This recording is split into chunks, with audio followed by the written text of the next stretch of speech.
इस वीडियो में हम जानेंगे कैसे इंडिया ग्रो कर रहा है और कैसे इंडिया की ग्रोथ आपकी पर्सनल ग्रोथ में हेल्प कर सकती है। इंडिया जो कि दुनिया की सबसे बड़ी पॉपुलेशन वाला देश बन चुका है। अगर हम पूरी दुनिया से इसे कंपेयर करें, अमेरिका में रिसेशन हिट करने वाला है, डिफरेंट डिफरेंट कंट्रीज़ में कर चुका है। जर्मनी रिसेशन की चपेट में आ चुकी है। जर्मनी यूरोप की सेकेंड लार्जेस्ट इकनॉमी है और वर्ल्ड की फोर्थ सबसे बड़ी इकनॉमी है। अगर मैं रिसेशन का मतलब आपको इजीली समझाऊं तो एक अकाउंटिंग ईयर को 4 क्वार्टर्स में डिवाइड किया जाता है। और अगर किसी भी देश की इकोनॉमी 2 से ज़्यादा क्वार्टर्स में नेगेटिवली परफॉर्म करे, यानी उनका ग्रोथ रेट नेगेटिव रहे, तो उसे हम रिसेशन कहते हैं।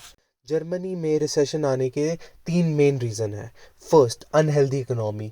हेल्दी इकोनॉमी का मतलब होता है जहाँ पर मनी फ्लो होता रहे constantly in an economy. But Germany में लोगों ने पैसा खर्च करना बंद कर दिया है। वो बहुत पैसा कम खर्च कर रहे हैं, इसी की वजह से वहाँ पर कैश फ्लो ही नहीं है इकोनॉमी में। वो पैसा बचाने की कोशिश कर रहे हैं।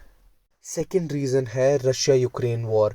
इसकी वजह से जर्मनी के ऑयल इंपोर्ट्स एक्सपोर्ट सब बंद हो चुके हैं रशिया से। जो कि ये तेल मंगाते थे रशिया से, वो बहुत कम हो चुका है। बहुत सारी चीज़ों पर जर्मनी रशिया पे डिपेंडेंट था, बट रशिया यूक्रेन वॉर की वजह से इनके रिज़र्व कम हो रहे हैं और इसीलिए इनको अपनी जीडीपी का मैक्सिमम पोर्शन ऑयल रिज़र्व इकट्ठा करने में लगाना पड़ रहा है।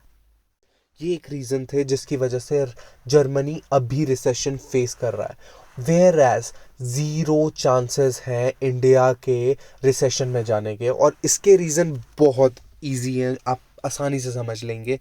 फर्स्ट रीज़न है कि जीडीपी हमारी ग्रो कर रही है, बहुत अच्छे लेवल पे ग्रो कर रही है।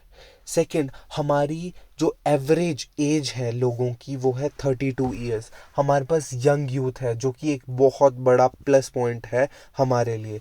और हमारी पॉपुलेशन भी इतनी है, we can manage our production. और इसी की वजह से पॉपुलेशन ज़्यादा है, इसीलिए डिमांड ज़्यादा है चीज़ों की।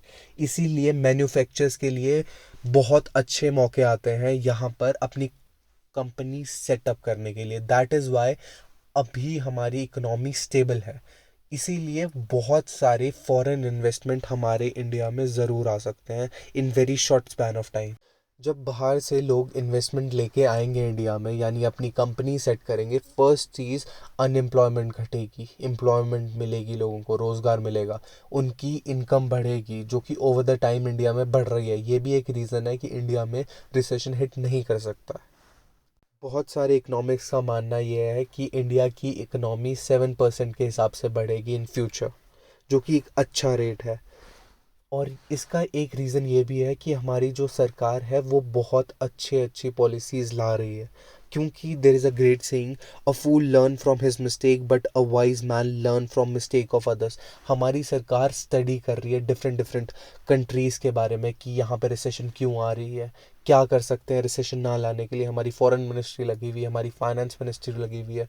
सारे जब मिनिस्टर इकट्ठा मिलकर काम करते हैं तभी देश का ग्रोथ होती है, देश की ग्रोथ होती है। और इसी वजह से हमें बहुत अच्छे मौके इन नियर फ्यूचर मिलने वाले हैं इंडिया में इन्वेस्टिंग के।